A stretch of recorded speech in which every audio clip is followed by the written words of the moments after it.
میں نے ایک متوسط گھرانے میں جنم لیا۔ والدین نے میرا نام روبیہ رکھا۔ میرے والدین کم آمدنی میں بھی پرسکون اور قناعت بھری زندگی گزار رہے تھے۔ انہوں نے اپنے تمام بچوں پر توجہ دی، لیکن مجھے سب سے زیادہ پیار ملا کیونکہ انہوں نے محسوس کر لیا تھا کہ روبیہ کو زیادہ توجہ کی ضرورت ہے۔ میں بچپن سے ہی الگ تھلگ رہنے کی عادت تھی۔ لوگ سمجھتے تھے کہ یہ معذور ہیں، لیکن حقیقت میں ایسا نہ تھا۔ اللہ جانے مجھ میں کیا کمی تھی کہ دل کی عرشیں مجھ پر حاوی ہو جاتی۔ میں جن لوگوں کے درمیان اٹھتی بیٹھتی، ان کی عادات اپنانے کی کوشش کرتی۔ میری بہنیں ٹوکتی تھی کہ تم دوسروں کی نقل کیوں کرتی ہو۔ ہر انسان کی اپنی ایک شخصیت ہوتی ہے جو اس کی شناخت بنتی ہے، اور ہر انسان دوسروں سے مختلف ہوتا ہے۔ اپنی شخصیت کو مضبوط بنانے کی کوشش کرو اور دوسروں سے متاثر یا مرعوب ہونا چھوڑ دو۔ میں کسی کی نہ سنتی اور لوگوں کی نصیحت کو ان کا وہم جانتی تھی، حالانکہ غلطی پر میں خود تھی۔ مجھے اپنے سوا باقی سبھی لوگ غلط نظر آتے تھے۔ جب والدین نے بھی میری کچھ غلط باتوں کی نشاندہی کی تو میں فکر مند رہنے لگی۔ پھر یہ سوچ خود پر اتنی حاوی کر لی کہ میری نیند اڑ گئی اور میں رات رات بھر جاگتی رہی۔ ہمارے آنگن میں آم کا ایک بڑا سا درخت تھا۔ اس کا تنا اتنا لمبا تھا کہ سارا درخت چھت کے اوپر چھتری کی طرح چھایا ہوا تھا۔ جب اس میں کیریاں لگتی یا آم آتے تو ہم چھت پر جا کر انہیں توڑ لیتے تھے۔ ان دنوں میری عمر 14 برس تھی۔ ایک روز نہا کر چھت پر گئی۔ دوپہر کے 2 بجے کا وقت ہوگا۔ بال گیلے تھے، اس لیے کولے ہوئے تھے۔ میرے بال لمبے تھے اور کمر سے نیچے تک آتے تھے۔ سبھی ان کی تعریف کرتے تھے۔ مجھے چھت پر جاتے ہوئے نانی نے دیکھا تو روکا کہ بڑی دوپہر میں کیوں اوپر جا رہی ہو؟ دھوپ تیز ہے اور یہ وقت چھت پر جانے کا نہیں ہے۔ دھوپ ہے تو کیا ہوا؟ آم کے درخت کا سایہ بھی تو ہے۔ میں نے ترنت جواب دیا اور نانی کے وہم پر ہنستی ہوئی اوپر چلی گئی۔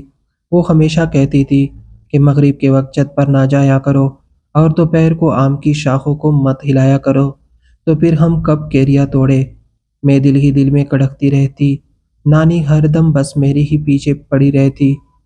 اس روز بھی میں ان کی تنبیہ پر بڑبڑاتی ہوئی جا رہی تھی۔ واقعی بڑی دوپہر تھی اور دھوپ تیز تھی، اس لیے میں جلدی سے آم کے سائے میں ہو گئی۔ درخت پر خوب بڑی بڑی کیریاں لگی تھی۔ جی چاہا کہ ڈھیر ساری توڑ کر یہی بیٹھ کر کھا لوں۔ میں نے چھت پر ایک اینٹ کے نیچے کاغذ کی پڑیا میں پسی ہوئی سرخ مرچ اور نمک چھپا رکھا تھا۔ جب جی چاہتا دبے قدموں چھت پر چلی جاتی، تازہ کیریا اپنے ہاتھ سے توڑ کر نمک مرچ لگا کر خوب کھاتی اور چٹخارے لیتی۔ وقت اکثر دوپہر کا ہی ہوتا تھا کیونکہ اس وقت تقریباً سبھی سو جاتے تھے سوائے نانی اماں کے۔ نہ جانے وہ کب سوتی تھی، انہیں نہ دن میں نیند آتی تھی نہ رات کو۔ میری جب بھی آنکھ کھلتی وہ جاگ رہی ہوتی۔ کبھی ان کی کانسی کی آواز سے میری آنکھ کھل جاتی۔ گیلے بال کولے اس دن میں تنہا ہی کریا کھا رہی تھی کہ چھت پر اچانک دھوپ غائب ہو گئی اور بادل سے چھا گئے۔ ہر طرف کچھ کچھ اندھیرا ہو گیا، ایسا لگا جیسے آندھی آنے والی ہو۔ آندھی کے بارے میں سوچا ہی تھا کہ یکایک تیز ہوائیں چلنے لگی۔ واقعی آندھی آ گئی تھی۔ آم کے درخت کی ٹہنیاں خوب زور زور سے ہلنے لگی، بلکہ پورا درخت اس طرح ہل رہا تھا جیسے آندھی نہیں بلکہ کوئی طوفان آ گیا ہو۔ تبھی بہت ساری کیریاں شاخوں سے ٹوٹ ٹوٹ کر گرنے لگی۔ میں آندھی کو بھول کر کیریوں کی طرف متوجہ ہو گئی۔ میں نے اپنا دوپٹہ چٹ کے فرش پر بچھا لیا اور گرتی ہوئی کیریوں کو اکٹھا کر کے دوپٹے میں ڈالنے لگی۔ جب نانی نے مجھے نیچا نہ پایا تو وہ کسی نہ کسی طرح چھت پر پہنچ گئی۔ وہ سیڑھیاں بہت کم چڑھتی تھی کیونکہ ان کا سانس پھول جاتا تھا، مگر آج انہوں نے میری تلاش میں یہ دشوار مرحلہ بھی طے کر لیا تھا۔ دراصل وہ مجھ سے بہت پیار کرتی تھی، اس لیے ہمیشہ میری ٹو میں رہتی تھی کہ زوبیہ کہاں ہے۔ وہ کہتی تھی کہ یہ بڑی عجیب لڑکی ہے، خود سر اور لاپرواہ ہے، نہ جانے کس وقت کیا کر گزرے، یہ اس کے ساتھ کوئی غیر معمولی واقعہ پیش آ جائے، اسے کسی بات کا ہوش نہیں رہتا۔ اس کا لڑکا درست ثابت ہوا۔ وہ جب چھت پر آئی تو میں ان کے وہاں بے ہوش پڑی ملی، بھاگ بھاگ کر گرتی ہوئی کیریا اکٹھا کرتے ہوئے نہ جانے کب میں بے ہوش ہو گئی تھی۔ نانی نے مجھے اس حال میں دیکھا تو چیخ چیخ کر آسمان سر پر اٹھا لیا۔ جلدی آؤ، چھت پر آؤ، صوفیہ بے ہوش پڑی ہے۔ ان کی آواز سن کر ابو اور بھائی دوڑتے ہوئے اوپر آئے اور مجھے اٹھا کر نیچے لائے۔ جب مجھے ہوش آیا تو میں ہسپتال میں تھی۔ نرس نے میرے کھلے بالوں کو ایک ربن سے باندھ دیا تھا۔ پھر ہوش آنے کے بعد کچھ طبی امداد دی اور ابو مجھے گھر لے آئے۔ سب نے لاکھ پوچھا کہ کیا ہوا تھا اور تم چھت پر کیسے بے ہوش ہو گئی، مگر میں کچھ نہ بتا سکی۔ بھلا بے ہوش ہونے والے کو کیا خبر کہ وہ کیوں بے ہوش ہوا۔ میرے دماغ میں اس حادثے کی کوئی یاد باقی نہ تھی۔ اس روز نانی نے حکم دیا کہ آج کے بعد زوبیا اکیلی چھت پر نہیں جائے گی۔ انہوں نے کہا، سیڑھیوں کے دروازے پر تالا لگوا دو۔ اگر کبھی یہ جلدی میں چھت کی منڈیر سے آنگن میں گر گئی تو کیا ہوگا؟ یہ ان کے خدشات تھے، لیکن اس روز کے بعد سے مجھ میں ایک عجیب طرح کا احساس اور بے چینی بڑھ گئی، ایک ایسی وحشت جو روز روز بڑھتی جا رہی تھی۔ پھر مجھے دورے پڑنے لگے۔ اچانک بیٹے بیٹے میں زور سے چیختی، 10-15 منٹ یہی کیفیت رہتی، پھر بے حال ہو کر زمین پر گر پڑتی اور بے ہوش ہو جاتی۔ ڈاکٹر کے مشورے پر مجھے ایک ماہر نفسیات کے پاس لے جایا گیا، جس نے میرا حال سن کر کچھ دوائیں تجویز کر دی۔ ان دواؤں کے کھانے سے یوں لگتا تھا جیسے میرے دماغ میں کوئی فلم چل رہی ہو۔ ان دنوں میری حالت پاگلوں جیسی ہو گئی تھی۔ لوگ میرا حلیہ اور اٹھتے بیٹھنے کا انداز دیکھ کر مذاق اڑاتے۔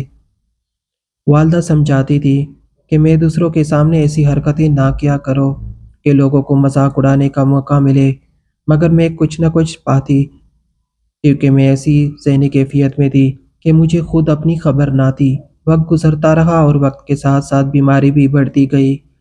کئی کئی دن میں نہ نہاتی اور نہ منہ دھوتی، کپڑے بھی والدہ زبردستی بدلواتی اور کنگھی کرتی۔ کبھی کئی راتیں نہ سوتی اور جب سوتی تو دو دن سوتی رہتی۔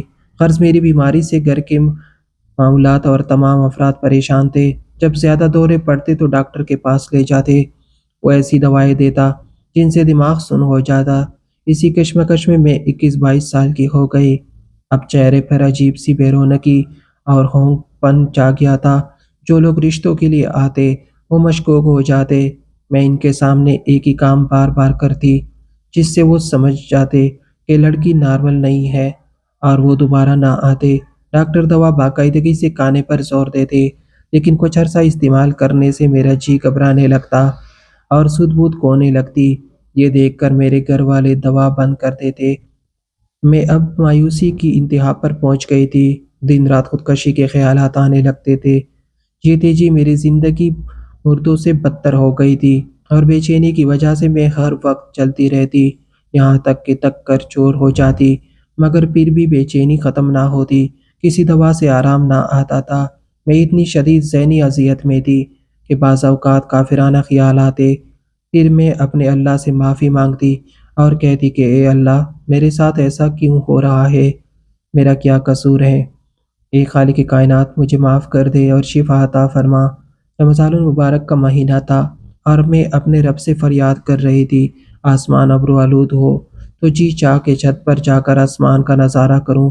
سیڑھیوں کے دروازے کو میری وجہ سے گھر والوں نے تالا لگا دیا تھا، کیونکہ انہیں خوف تھا کہ کہیں بے قراری کی کیفیت میں اوپر سے چھلانگ نہ لگا دوں۔ امی سو رہی تھی۔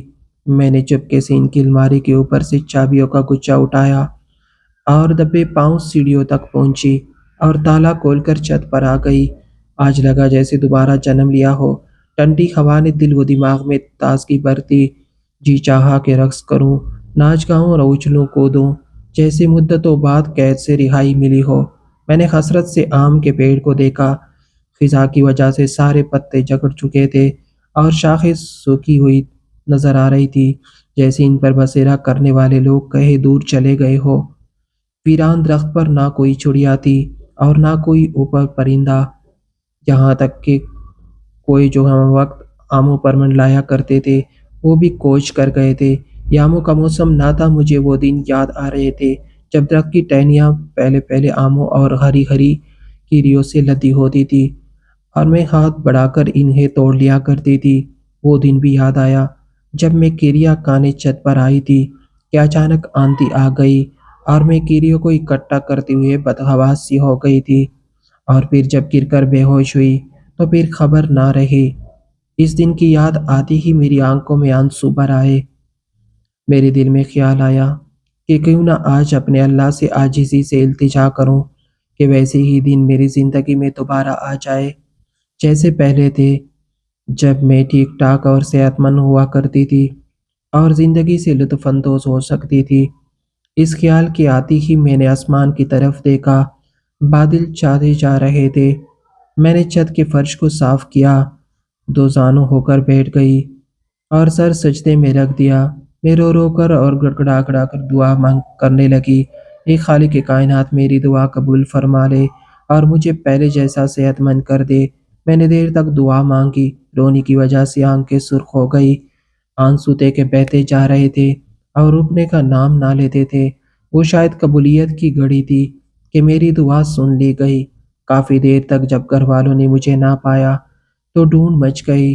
بالآخر وہ سیڑھیوں کی طرف آئے، سیڑھیوں پر کچھ روشنی محسوس ہوئی تو اوپر آ گئے اور دیکھا کہ دروازہ کھلا ہے۔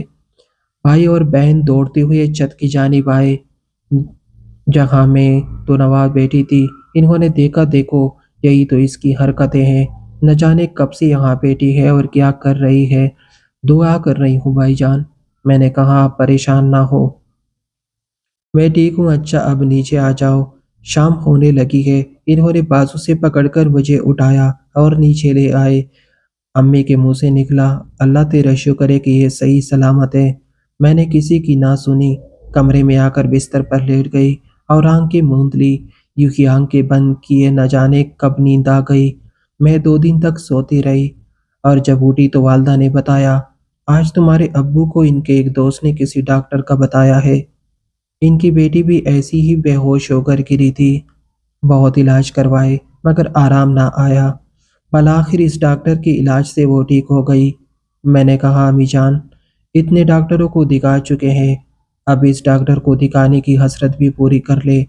ویسے شفا تو اللہ تعالیٰ کی رضا سے ہی ملتی ہے، اس ڈاکٹر کے پاس جانا تو بس ایک بہانہ تھا۔ انہوں نے ساری تفصیل سنی، رپورٹیں اور پرانے نسخے دیکھے۔ انہوں نے ایک دوا دی اور ساتھ ہی ایک دعا بھی لکھ کر دی۔ کرا کر میں نے دوا کھائی اور امی نے وہ دعا پڑھ کر مجھ پر دم کیا۔ اللہ تعالیٰ نے معجزہ کر دکھایا۔ وہ دوا کھا کر میں ایسی ہوئی کہ جب صبح بیدار ہوئی تو بالکل بلی چنگی تھی۔ مجھے اپنی گزشتہ زندگی ایک خواب کی مان محسوس ہو رہی تھی۔ یقین نہیں آ رہا تھا کہ اللہ نے میرے ساتھ اتنا بڑا معجزہ کر دیا ہے۔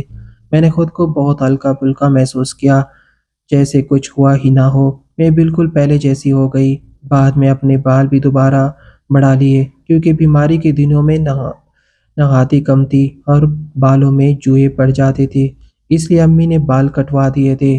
وہ بیماری کی علامت اور عجیب و غریب کیفیت جنہیں صرف میں ہی محسوس کر سکتی تھی اب یوں غائب ہو گئی تھی جیسے وہ سب میں سے میرا وہم تھا۔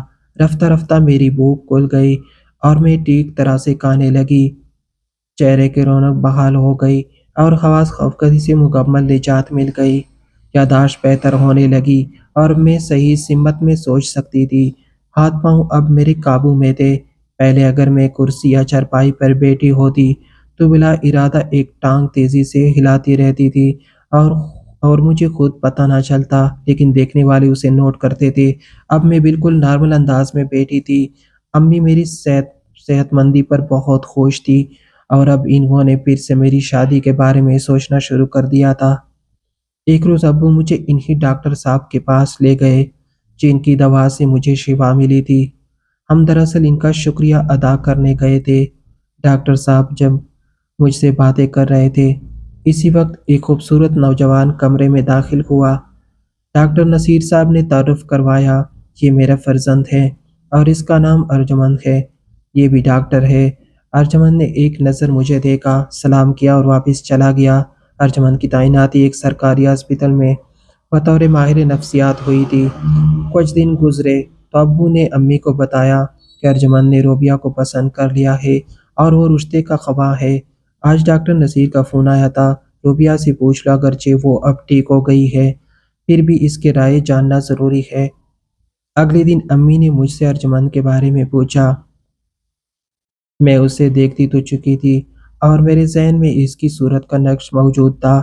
چنانچہ میں نے کہا امی جان ٹھیک ہے، مجھے کوئی اعتراض نہیں، آج میں بہت خوش ہوں۔ مجھے اپنے سسر ڈاکٹر نصیر صاحب کی بتائی ہوئی دعائیں شفا اب بھی یاد ہیں۔ جب بھی میں یہ میرے بچے بیمار ہو، میں اس دعا کو دعا پر پڑھ کر ضرور پھونکتی ہوں اور پھر دوا استعمال کرتی ہوں۔ بے شک دعا اور دوا مل کر ہی مریض کو شفا یاب کرتے ہیں۔